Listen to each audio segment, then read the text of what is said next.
சாம்பார் சாதம், வேணாம் தயிர் சாதம், உப்மா, பிரியாணி.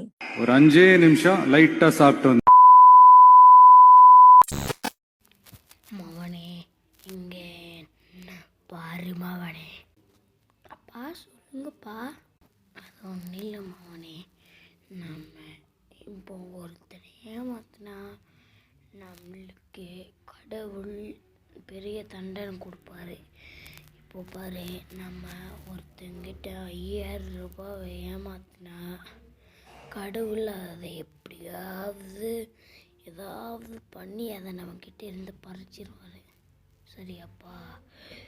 இப்போ நம்ம உண்மையாகவும் நேர்மையாகவும் இருக்கணும். சரியா? சரிங்கப்பா. இதை பார்ப்பா, நம்ம யாராச்சும் கிட்ட காசு ஏமாற்றி வாங்கி ஒரு கார் வாங்கினா அது எங்கேயாவது போய் மோதி ஏதாவது அது இந்த கார் நம்மளை விட்டு போயிடும்பா. சரியாப்பா? நல்லா புரிஞ்சுக்கோப்பா. ஓகேப்பா.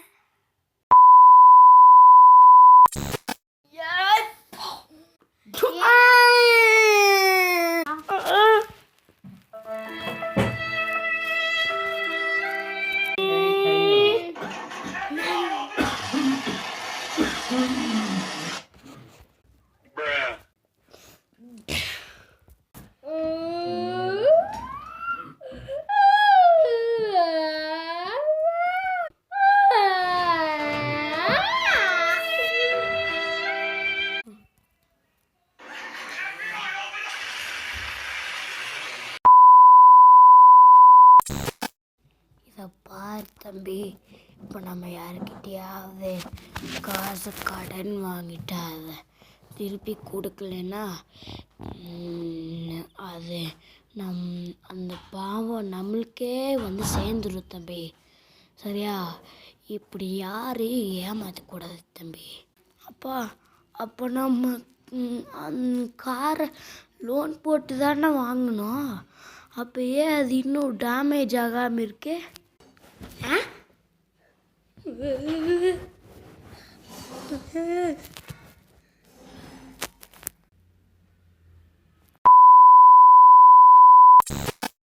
எப்படி பாடுறோம் பாரு. பாடு பாடு பாரு பாரு.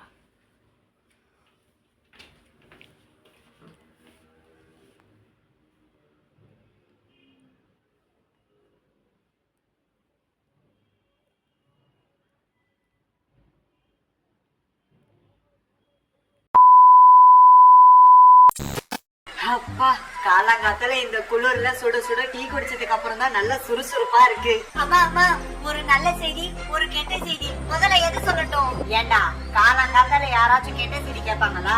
முதல்ல நல்ல செய்திய சொல்லு. நல்ல செய்தி அப்புறமா சொல்றேன். முதல்ல கெட்ட செய்திய கேளுங்க. சரி சொல்லு. என் போன் தண்ணி தொட்டில விழுந்துருச்சு. இது கெட்ட செய்தியா? இதுதான் நல்ல செய்தி. கடவுளே, ரொம்ப நன்றி கடவுளே. என் பையன் இனிமேலாச்சும் நல்லா படிச்சு கிளாஸ்லயும் ஃபர்ஸ்டா வருவான். ரொம்ப நன்றி கடவுளே. சரி சரி, நல்ல செய்திய சொல்லு. நல்ல செய்தி என்னன்னா, இன்னைக்கு அந்த தொட்டில தண்ணியே இல்ல. எடு செருப்ப நாய்.